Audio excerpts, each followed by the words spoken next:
Alright, Shalom, giving all praises, honors, and glories unto Yahweh, Bahashim, Yahweh Shai, Bahashim, Kodash. Double honors to the apostles and the elders of great millstone that tell me this truth that will well.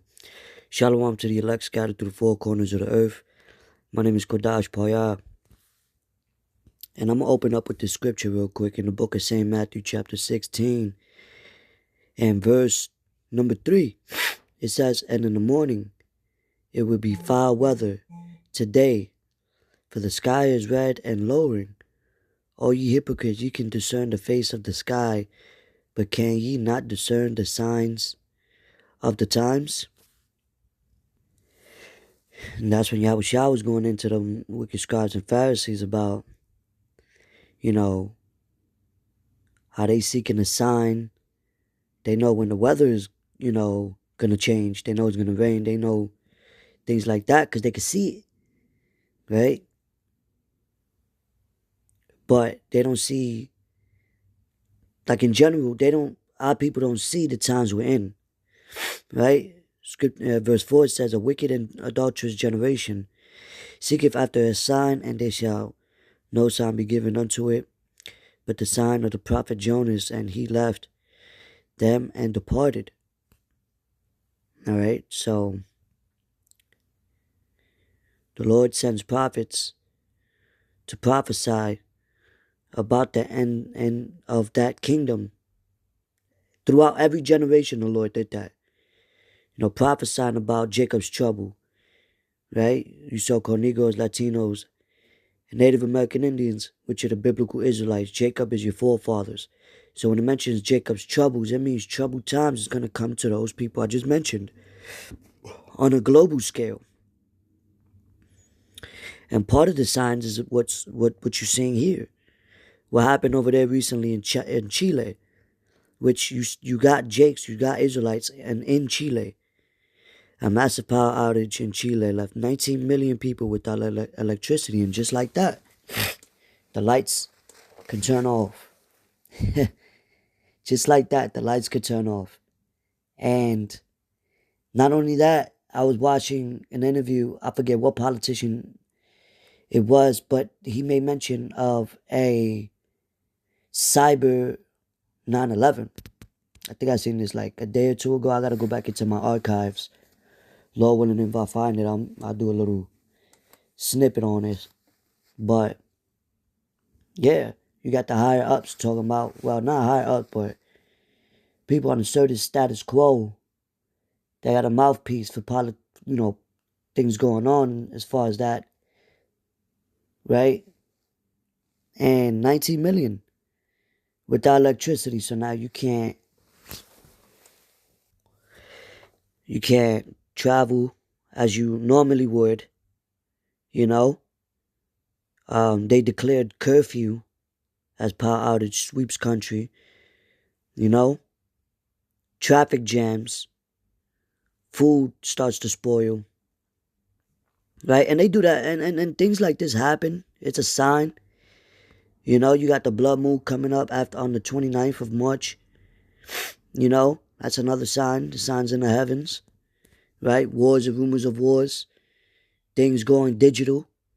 You see? And everything is gonna happen as a domino effect, but it's gonna happen the worst over here in Babylon the Great, America. Because this is where it's gonna be the lake of fire, right? Due to World War III. But you're gonna have anarchy. It takes I think a week or two for people to start invading one another. You're gonna have We wanted to make an effort to go green Salakia. Without sacrificing comfort. AEP Energy's See, people love Eco Advantage offers comfort. eco-friendly energy supply. But you're gonna have food spoiling, which is only 3 days worth of goods in the supermarkets, in these local markets. So that'll bring what? The National Guard to the point where it's martial law. Look, people are stuck on the ground.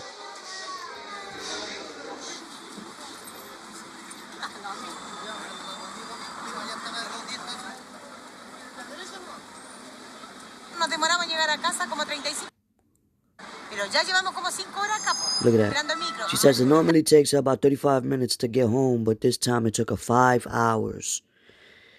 They're saying that everybody was fucking basically stuck in buses and shit like sardines.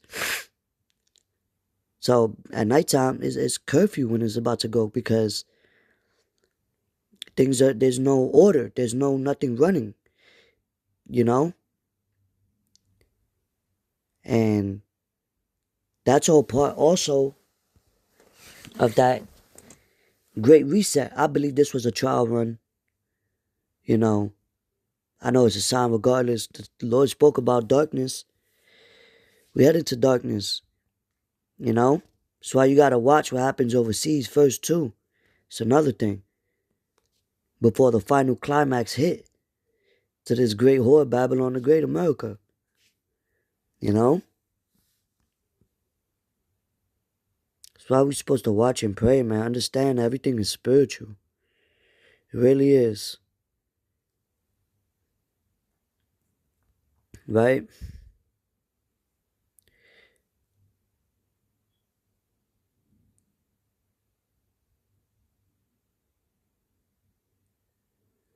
It's second, and that's also judgment that the Lord's bringing on a global scale. 2 Ezra 15:5.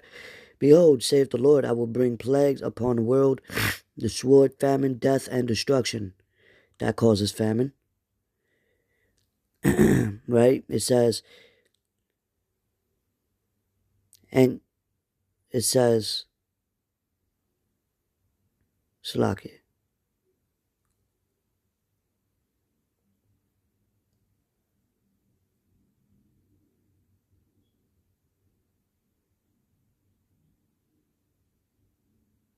Verse 6, for wickedness have exceedingly polluted the whole earth, and their hurtful works are fulfilled. Therefore, saith the Lord, I will hold my tongue no more as touching their wickedness which they profanely commit. Neither will I suffer them in those days, in those things in which they wickedly exercise themselves. Behold, the innocent and righteous blood crieth upon me, and the souls of the just complain continually, right? Because we want to get out of this place. We're tired of wickedness.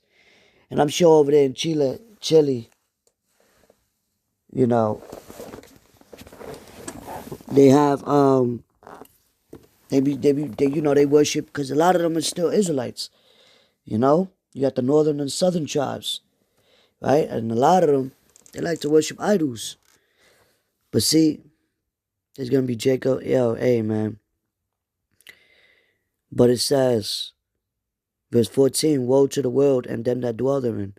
For the sword and their destruction draweth nigh, and one people shall stand up and fight against another, and swords in their hands.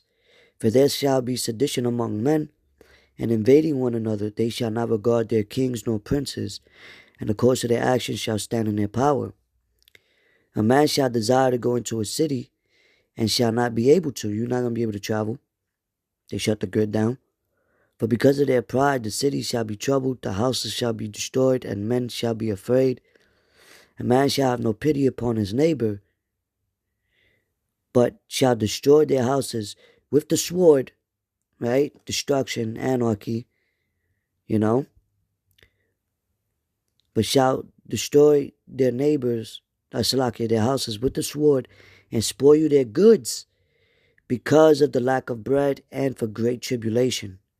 So we're seeing the times, all the things that Yahweh Shai said was going to come before his second return.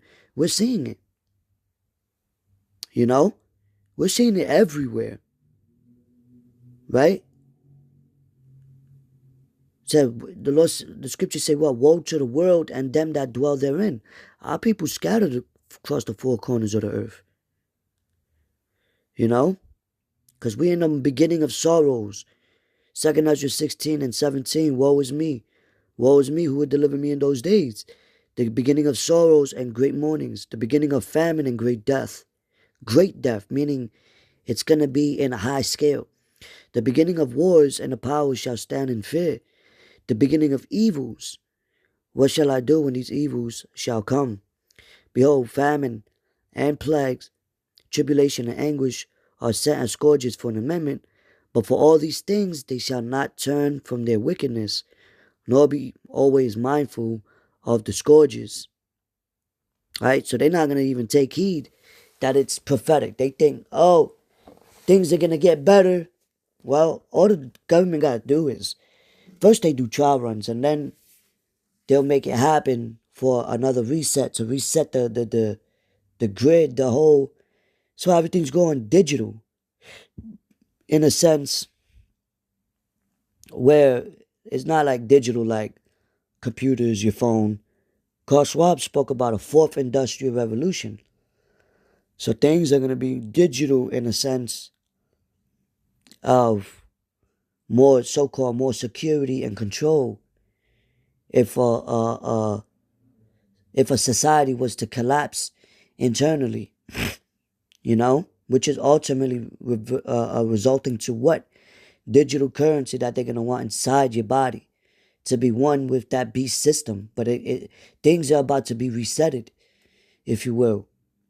And that's their slogans, right? Doom. And did not the Lord bring darkness in during the time of Egypt? Which is wild because 2 Ezra 16, right? But the scriptures say what? The Israelites had light in their dwellings. Those that trust in the Lord had light in their dwellings. They was able to see through the dark. Just like now, we're able to see as seers turn to prophets. We can see before something happens through the spirit and power of Yahweh Shem Yahushua, through his wisdom, knowledge, and understanding. And that eyesight that he blessed brothers with, that gift of discernment. That's why the Lord said, watch and pray. Standing on the watchtower, you up high, you standing up mentally, you seeing the whole big picture.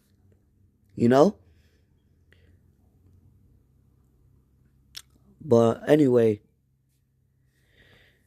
you can look it up. This is an article, New York Times, Chile power cuts. We were trapped like sardines in the dark. Wow. State of emergency declared after blackout plunged most of Chile into darkness. Not sure how long it's been, but gotta take this to consideration, because it's going to get worse. Anyway, with that, I hope this was edifying, straight to the point. Till next time, Shalom.